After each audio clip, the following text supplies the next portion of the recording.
In mid-2005, I fulfilled one of my biggest dreams, to have my own farm.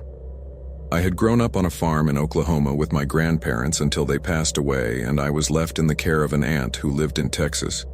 I was 14 years old at the time. Unfortunately, after my grandparents passed away, their children decided to sell the property because no one was really willing to take care of it, and I was just a kid. That was a devastating blow because really, that place had great sentimental value to me. After all, that had been my home since my parents passed away when I was just 3 years old. So basically, that was the home I had known for my entire conscious life. However, when I was 28 years old, I made a good amount of money after investing my savings in a real estate business with my best friend.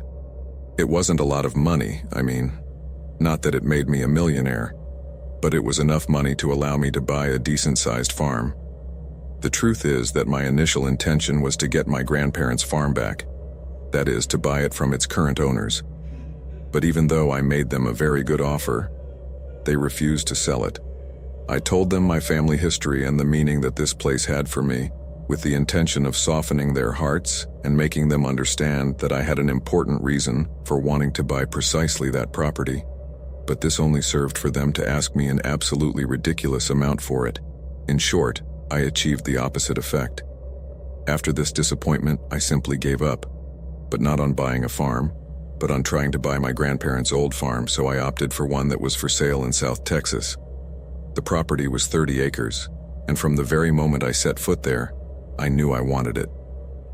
The main house was a 2-story log construction, but it was spacious and fairly modern in design for being in the country. Likewise, it enjoyed all the amenities you could have in the city, but on a large tract of land. There was also a huge barn, a large and well-equipped paddock for livestock, pens for pigs, and an extensive corn plantation.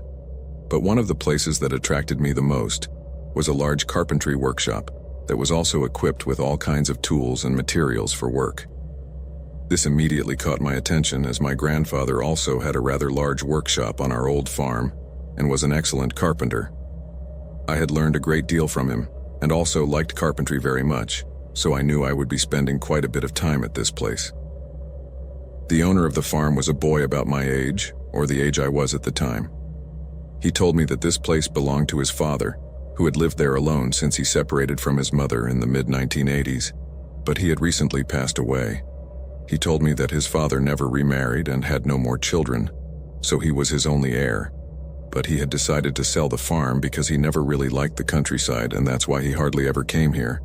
Plus, his father also preferred to visit him in the city or take him camping and other places, because this farm was like his sanctuary, and he didn't like to receive visitors, not even his own. The boy joked that his dad was a hermit of sorts, and that's why he spent most of his life confined to this farm of his own free will. He also told me that almost everything in the place he designed and built himself, obviously with a little bit of labor, but most of it was done by him, as he was a great carpenter and had a lot of talent for design and construction. While chatting with him, I asked him what his father had passed away from, if he could say so, of course. Then he told me that he was HIV positive and died from related complications. However, that was something they found out about after his passing. I wasn't even sure if he knew that himself. I told him I was very sorry and told him a little about my history with my grandparents. After that, he handed me all the keys, put himself on call if I needed anything else, and we said our goodbyes. A few days later, I settled into the property. I was really excited and pleased with the deal I had made. The place was beautiful and was everything I had wished for. However, I noticed that in some places some repairs needed to be made, and I also thought I would do a couple of remodeling. Some boards were no longer in their best condition, and in other places there were leaks, so I spent a few days in the carpentry shop working on it. One afternoon, while I was working on a large plank of wood that I had thought of to make a coffee table for the kitchen, I started looking through the shelves for some 180 grit sandpaper that I needed for polishing, but it was nowhere to be found. So I glanced over to one of the shelves in the back corner and thought I saw some other materials there, so I walked over there to see if I could find it. But as I was standing on my tiptoes in the corner looking through the shelf, I noticed that the sheet of wood on the floor under my feet felt strange, hollow. I stood for a moment outside it, and with the heel of my boot, I tapped it several times, and indeed it sounded different from the rest of the floor. It sounded as if it was laid over an empty space. This made me curious, because I didn't know if it was a depression in the floor under the workshop, or if this was put there on purpose. I was almost sure it was the latter, because all the boards around it sounded exactly the same, compact on all edges. This was the only one that sounded hollow, as if it was the lid of something. Now I was curious, so I reached for a bar and started to peel the board off the floor. And when I finally managed to pull it out, I was very surprised.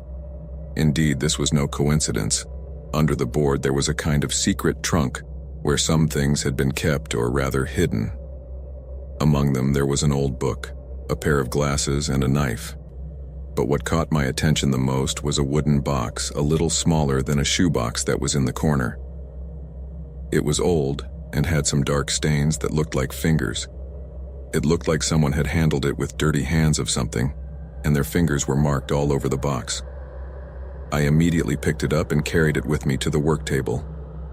I was very curious to find out what was inside it. I assumed old family heirlooms from the previous owner, or perhaps some things of value. But what I found there was something very different, something I was totally unprepared for. Just as I assumed, inside I discovered some old objects that were not exactly valuable, but surely had some meaning for whoever put them there. Among the things there was also a pile of photographs tied with a red ribbon, but they were behind a small sheet of paper that had the word dolls written on it in marker. The items included some rings, an old lighter, and even a silver pin with a flower on it. But when I pulled out the tape and discovered the pictures, my stomach knotted up and I almost threw up. All the pictures were of young women naked or semi-naked and bound with ropes and handcuffs. The photos were old. They looked like they were from the 80s or 90s, and some were in very bad shape, probably from the time they were in the wooden box. But what was really disturbing was that none of these women were smiling or posing. They all looked terrified, and most were crying. It seemed clear that these women were not doing this of their own free will. As I flipped through the photographs, I came across some that really turned my stomach. Several of them were of girls no more than 16 or 17 years old, and in most of them you could see significant signs of physical violence, bruises on their faces and other parts of their bodies, bloodstains on their mouths, and things of that sort. It was very disturbing. At this point I was completely shocked, but I soon realized another even more disturbing detail. I started turning the photographs over, and then discovered that each one had a name and year written on the back. Leah, 1986, Alice, 1993, Stephanie, 1997. In all, I counted 39 photographs, and the most recent one was from 1999. This one was of a blonde girl named Rose. At that point, I had a terrible thought in my head. These were the kind of things I used to see in serial killer documentaries. But then I remembered one in particular, one I had seen a few years ago, where they talked about a series of disappearances of women that had occurred in this state that had never been solved. I remembered that most of the victims were women engaged in prostitution, and the presenter was talking about the fact that when the victims are women at night, it seems that the authorities don't take it too seriously to look for them.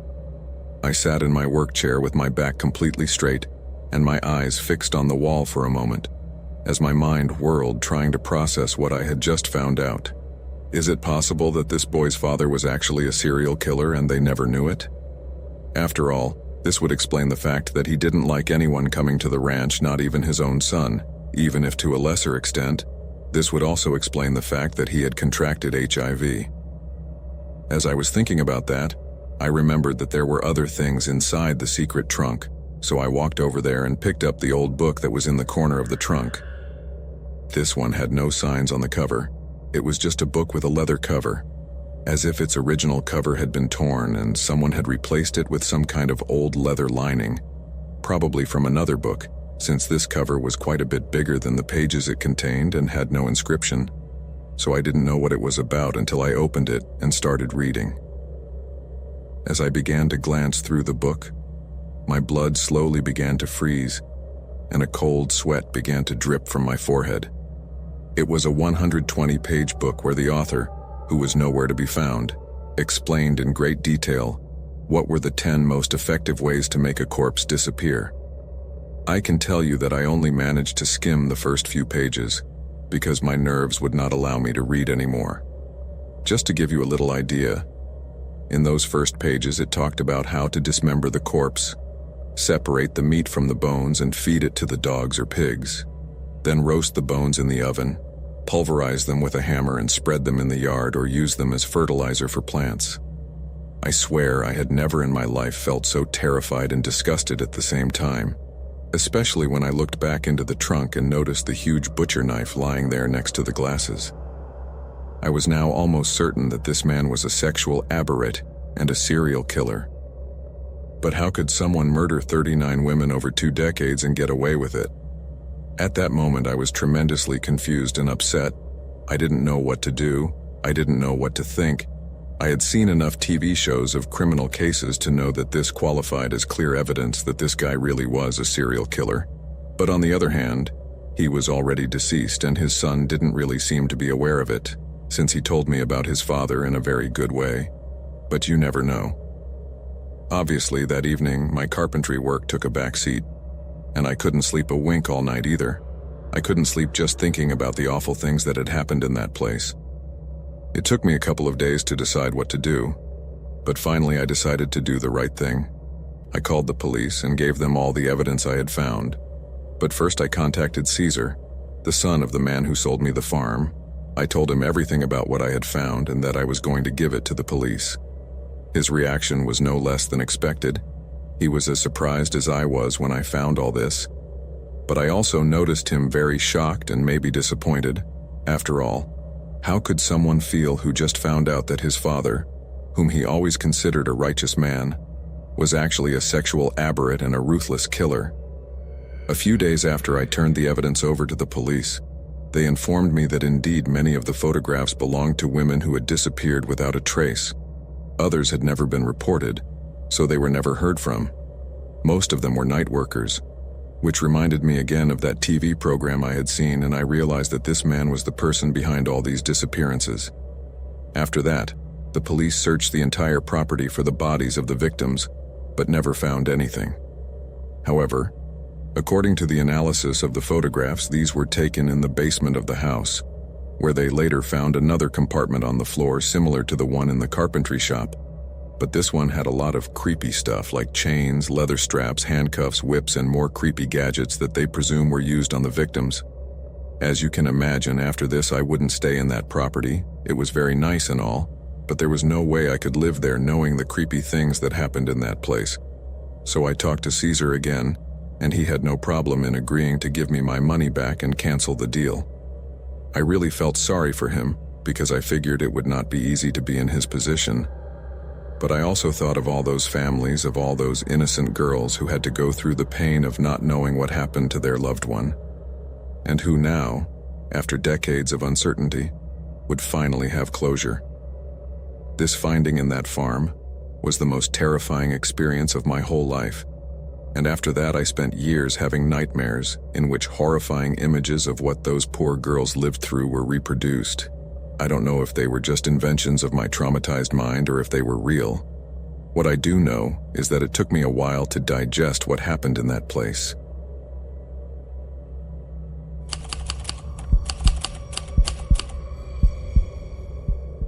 I will never forget the summer of 1995. At that time I was 9 years old and I lived in my grandparents' old farmhouse with them and my father since my mother died while giving birth to me. That summer was especially sweltering, but I managed to have fun anyway. I was always a bit sickly, and so my grandmother Emma took great care of me. So during the days when it was too sunny or just the weather was not the most favorable, she would not let me play outside, so I had to find a way to entertain myself inside the house. My cousins always used to visit us during the summer vacations, but that year Aunt Lily decided to take them to the beach. I had to stay behind because I had the mumps that week, so I was stuck in the monotony of the countryside with my grandparents and dad. The farm was big, but for a single child, every nook and cranny seemed already fully explored and every game repeated ad nauseum. But there was one place that always offered something to entertain, and that was the attic, which was full of old junk and cobwebs. I never understood why my grandparents never finished getting rid of all the junk that was there, because clearly there were a lot of things that were useless and that nobody would repair. like an old rocking chair with a broken leg, a sewing machine from the years of yesteryear that was no longer useful for anything, and a lot of old clothes that nobody used, among other artifacts and objects of all kinds stuffed in boxes and trunks. Others were just lying around, but I wasn't complaining either, because thanks to all the stuff in the place, it had become my favorite place to play. It was like a world of hidden treasures and mysteries to discover. That afternoon, I spent it putting together an improvised truck with pieces that I took from some of the junk that was around, among them the wheel that made the old sewing machine work, which was metallic and reminded me of a wagon wheel, but much smaller.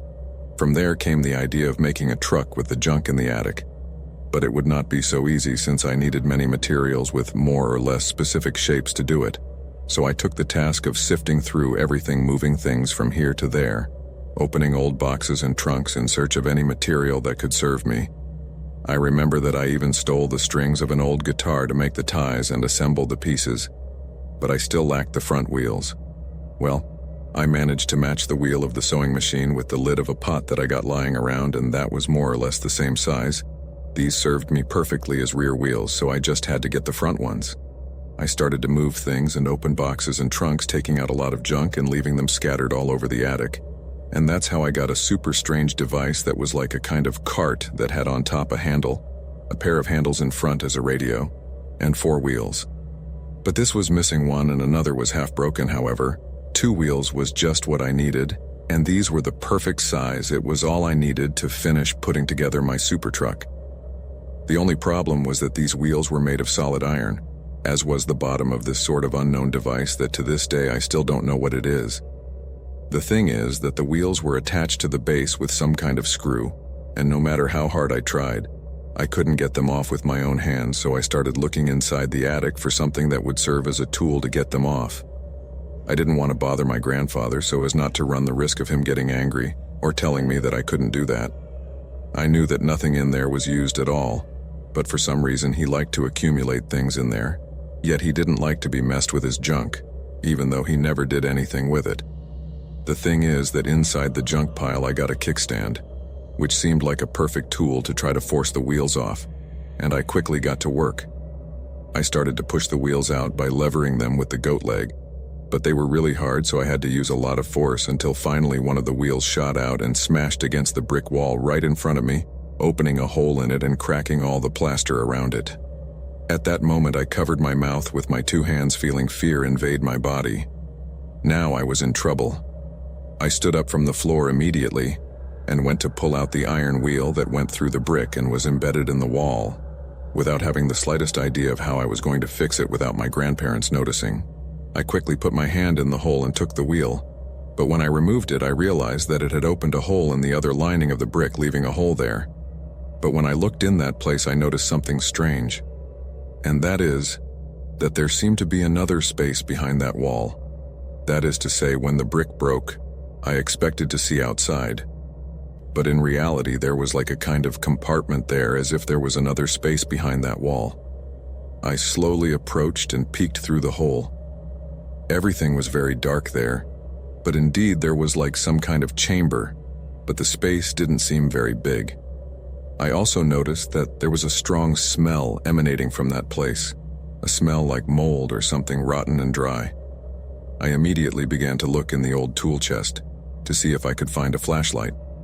Unfortunately, I did not find one, but I did get an old lighter that for my luck still worked, so I turned it on and lit it inside the hole. Then I realized that it was a space the size of a closet, and there was definitely something in there. It was an old wooden trunk like the others that were in the attic, only this one for some reason was hidden behind that wall. As you can imagine, for a 9-year-old boy to find a secret chamber inside the house was like finding a pirate treasure. I was completely fascinated, and my curiosity was triggered to infinity and beyond. So without telling anything to my grandparents, I took the goat leg and started to break the brick little by little so as not to make much noise. This was not a difficult task, since the blow of the heavy iron wheel had cracked a good piece of wall. So in the end I ended up opening a hole big enough to put my hands in and try to open the trunk. But this one had a clasp that was making the task very difficult for me, however. After struggling with it for a few minutes, it finally opened. At that time it was late afternoon, and the attic window was open and the sun's rays were illuminating the place, so now I had a better visibility. Indeed, this was a trunk just like the others, but with the difference that the wood was in bad shape and had a very bad smell. The first thing I could see was clothes, more like a dress. Since the whole piece was the same, it was greenish and smelled really horrible, but I could see that the fabric had a flower print. I pulled the fabric with my hands to try to pull it aside and see what was underneath it, but it was a little heavier than normal. It was then when I started to feel with my hands what was underneath, and to my absolute horror I realized that, not underneath but inside the stinking and crumpled dress, there were bones. I quickly pulled my hands away, trying to calm down, as my heart was starting to pound and my head felt like it was going to explode. I was sure that what I had touched were bones covered with something sticky and smelly, but it was still a bit dark in there and I couldn't see well, so I reached for the lighter again and shone the light inside the trunk. But when I did, my heart almost stopped, because now I could clearly see a skeleton. It was lying in a fetal position inside the narrow wooden trunk. What I had touched before were its legs, but now I could see its head and even its hair, which was long and blonde and still had a braid intact. At that moment I began to scream in terror, as I stood in front of the wall completely paralyzed with panic. My grandmother was the first to go upstairs, and then came my father, who was with her in the kitchen. At that time my grandfather was feeding the animals in the barn. That's why he didn't come right away. Obviously my grandmother and father started asking me desperately what was going on, but I was so scared I couldn't articulate a word. I just pointed my finger at the hole in the wall. My grandmother and my father looked at each other and then came closer to see what was in there. Then she also started screaming in terror, while covering her mouth with her hands. My father hugged her and also me, but he was as scared and bewildered as we were. At that moment my grandfather entered the attic, but his reaction was very different from all of us. He stayed with his eyes fixed on the hole for a few seconds, then he looked at all of us, and then he looked down. At that moment I didn't know how to interpret very well the exchange of looks between my grandfather, my father, and my grandmother, but somehow it was evident that my grandfather knew what was there. A few moments later my father sent me to my room and told me to wait there. I remember looking at him and my grandmother, and now both of them didn't look as scared as I was. They were crying, while looking at my grandfather with an accusatory look, and the latter kept his eyes down. After that I went to my room and told my father not to be long, because I really didn't want to be alone after what I had seen. That day nobody wanted to talk about what had happened. No matter how much I asked, nobody gave me any explanation. It wasn't until the next day, when the police came to the house and took grandfather away, that my father finally talked to me. But the only thing he told me was that my grandfather had done something very bad when he was young, and now he had to take the consequences of that. I was 9 years old, but I wasn't stupid, so I asked Dad directly, "My grandfather killed her, right?" After that question, my dad just looked down and nodded his head and started to cry. I then asked him who she was, but my father never gave me that answer. It wasn't until a few years later that I learned the truth about the corpse in the attic. This woman was my dad's biological mother, my grandfather's first wife, who had supposedly abandoned him and my dad when my dad was only a year old. But what really happened was that my grandfather strangled her in the middle of a heated argument. It seems that at that time he was already seeing my grandmother, and my other grandmother, that is, the one in the attic, found out about his affair, and they began to have problems. According to the testimony my grandfather gave to the police, this happened one night when he came home very drunk, which made my grandmother very angry, and they started arguing again, but this time the violence escalated, and it all ended with my biological grandmother being strangled by my grandfather. The latter told the police that it had been an accident, that he never really intended to strangle her. He was just very drunk and very angry, and did not measure his actions, but when he realized it was too late. So the only thing he could think of to hide what he had done was to take Grandma's body from the attic, put her in a trunk, and then build a makeshift brick wall so that no one could ever find her. The rest was very simple. My grandmother was Swedish and had no other relatives in the country, other than her mother, who had passed away a few years earlier, so he made up that she abandoned him and her son and went back to her native country. By that time, his close friends knew that they were going through a marital crisis, so no one was too surprised that this could be true. Only the fact that she abandoned her young son was strange. But in the end, no one knows what a grieving woman is capable of. Learning about all this was a great disappointment to me. My grandfather was always one of the most important figures in my life. I admired and respected him very much, so this crime really broke my heart. He received a 30-year prison sentence, but at 65 years old, this was a life sentence. However, he passed away 5 years later due to lung cancer. In spite of everything that happened, my father, my grandmother, and I always visited him and watched over him. He apologized to all of us for what he did, especially to my dad. And although it took him a long time to forgive his father, I know that in the end he did. As for my grandmother, the living one, she didn't know anything. She married my grandfather a few months later, and since then she took care of my dad and raised him as if he was her own son. I didn't even know she wasn't my grandmother by blood, but she was always the best mother and grandmother anyone could have. The truth of it all is that this event changed our lives completely, and is something that to this day we remember with sadness, but also with resilience. I have told this story only once or twice in my life because it is something I don't like to talk about, so I have decided to write it down and share it with you as a way of catharsis. Happy night.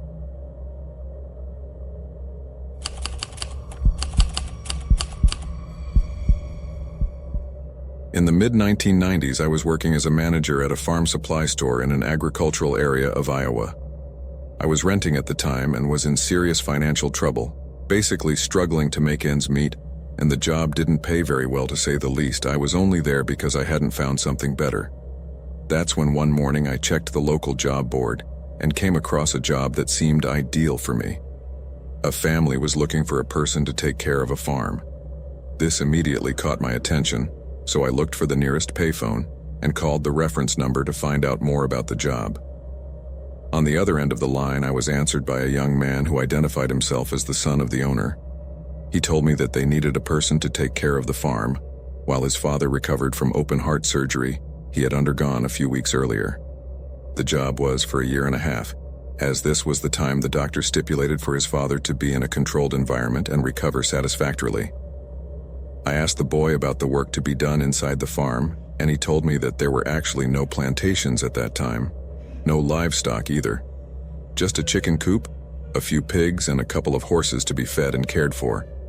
However, he made it clear to me that the drainage system that the pig pen had was efficient enough that I didn't have to do more than turn on a faucet and let the drainage do its thing. The job seemed simple enough, and the pay was good. It was perfect for me, because not only would I be getting a pretty decent paycheck, but I would be saving on rent for the next 7 months.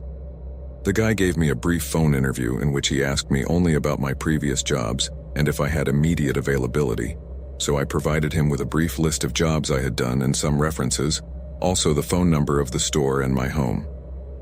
Remember, this was in the early 90s, and cell phones were not as common as they are now. In fact, it was quite a luxury that a minimum wage earner like me could not afford. As for the layout, I told the guy that I could move in immediately if required. After this brief phone interview, the guy told me he would call me if I was right for the job, after which I hung up and crossed my fingers that I would. 2 days later, I received a call from the guy, who confirmed that I had been chosen for the job, and 2 days later I was settling in at the farm.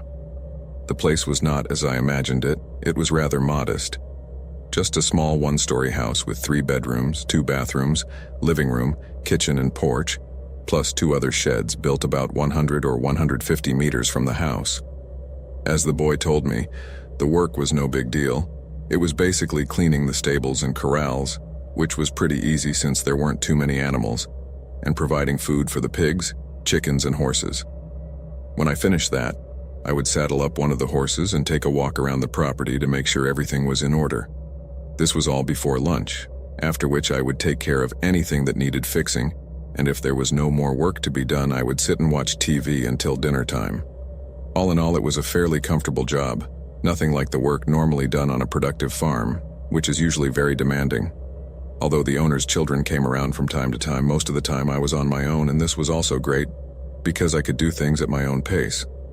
However, when I was about 5 months into working there, my usual 7 p.m. dinner was interrupted when the front door of the house burst open, and suddenly an army of men armed to the teeth and wearing FBI jackets entered the house. One of them handed me a piece of paper and told me they had a warrant to search the property. I was completely stunned and didn't know what to say or how to act, so I just told them that I was not the owner and told them the circumstances why I was in that house. They didn't seem too happy with my answer, or maybe the fact that the owners weren't there. The thing is, they allowed me to call them, and then the guy told me to step aside and that his lawyer would take care of everything. I told him I was fine and then hung up the phone. After that, the cops started to search the property, but it looked like they were looking for something specific, as they didn't bother much to check the house or any of the buildings. Instead, they went in with a backhoe and continued to the back of the property, getting out of sight after a while. I honestly didn't know what to do at that point, but the agents didn't arrest me and the owner didn't tell me to leave the residence either, so I assumed everything was fine and went to the kitchen to eat my dinner. After dinner, I sat on the couch watching TV, listening to the sound of a helicopter hovering overhead. I didn't think much of it until I started to hear a big commotion in front of the house. Suddenly, it sounded like a lot of cars were coming and a lot of noise, voices, footsteps. "What the hell?" I muttered and looked out the window. That's when I saw a crowd of news vans, cameras, and reporters stationed on the front lawn. Then a reporter looked at me and pointed her finger in my direction. "There he is, let's go." And then everyone else started running toward the house.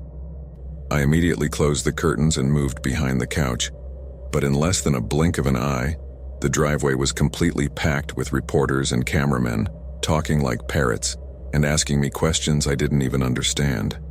I had no idea what was going on, so I took control of the TV and started looking at the local news channels. That's when I saw what was happening and completely froze. There were the images of the farm, the reporters outside, and the officers around a huge hole. The anchorman was talking to another guy on the phone while the images were being shown. The man mentioned that a police chief had disappeared a few months earlier after seizing a large shipment of narcotics, and it was presumed that he had been kidnapped by the mafia. But there was no idea what his whereabouts might be until now, when a member of a major criminal organization was captured and in exchange for a reduced sentence, gave the officers the possible location of the body. Then the images changed to a helicopter view of the backfield. A group of the same FBI guys and some state police officers were standing around the large hole in the ground. Then a news helicopter scanned from the air, and thanks to the powerful lights, I could see a human silhouette wrapped in a black bag and secured with duct tape. My jaw dropped to the floor, and my eyes opened so wide they almost hurt. I felt like my heart was going to explode at any moment. I was going crazy. What in God's name have I gotten myself into? I said to myself as I was on the verge of a mental breakdown. I needed some answers, and I needed them right away, so I called the family and told them what was going on. They said they were aware, but not to worry about it, that I was in no danger, legal or otherwise. They told me to stay in the house and not to talk to the media, that they had been notified and I was not involved in any way. None of that reassured me. How could I be reassured after learning about something like that? However, there wasn't much I could do, at least at that point, so I hung up and went back to watching the news coverage. As the hours passed, the story became clearer. Indeed, the body belonged to the police chief who had disappeared. It was now a fact that he had been kidnapped and killed by the mob. But the most frightening part was the revelation that the poor old man who had to undergo heart surgery was in fact a very dangerous mobster, and it was he who had ordered the crime. The next morning, I saddled up one of the horses and went for a ride around the area. The hole was still open, but obviously there was nothing, or rather, no one in there anymore. However, I could now feel the atmosphere completely different from how it was before all this. I shuddered just thinking that I was living in the house of a mobster, capable of ordering the annihilation of anyone, even someone with a high rank in the police. That same afternoon, I called the family again and told them I wanted to quit my job. They insisted that I stay and reaffirmed that I was in no danger, but I really didn't want to stay there any longer, so I politely let them know that I had made the decision to quit. They understood and asked me to give them a couple of days to look for someone else. I agreed. And sure enough, a couple of days later, the owner's sons showed up to give me the rest of my pay and say goodbye. They told me that they had not found a replacement, so they would stay in the house until they found one. I recommended some people to them and provided their numbers. We made some small talk until I loaded the last of my stuff, and then we said goodbye. After that, I moved to Des Moines City and never heard from that family again.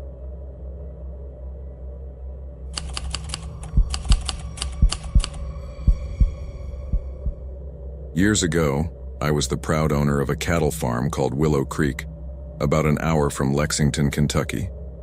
I worked it hard for almost 2 decades until the economic crisis forced me to sell it. Now I lead a routine life in the city, waiting for retirement. My memories of my farm, however, are tinged by a very dark event that still haunts me. It was a hot summer, 13 years ago now, when the old farm weeder finally gave up. It wasn't a great loss, but its absence meant that landscape maintenance would become a problem. I had a small but loyal crew, a couple of experienced workers and a few guys from town who helped out part-time. However, we needed someone dedicated solely to keeping the place presentable. You see, the farm was not only my livelihood, it was also part of the community. We would organize tours for schools and groups, sometimes free, sometimes for a small fee. It was a way to connect with people and generate additional income. So, with the weed whacker out of commission and summer in full swing, I decided to place an ad in the local paper looking for a gardener. And that's how I met Theodore. Theodore showed up for the interview with an impeccable appearance and a rather serene attitude. He looked about 35 years old, and in general both his appearance and his attitude were pleasant. He seemed like a nice guy. He explained that he had recently moved to the area looking for a fresh start, and that he had experience in gardening and landscaping, and truth be told, his willingness to work for a modest salary and his apparent enthusiasm for the position finally won me over. We needed someone reliable and with a good attitude, and Theodore seemed to fit the bill perfectly.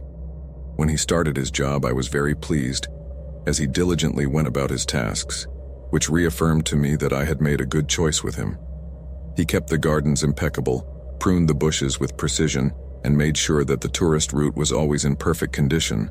But among all the areas he had to work on, he took a very special interest in one in particular, the lagoon.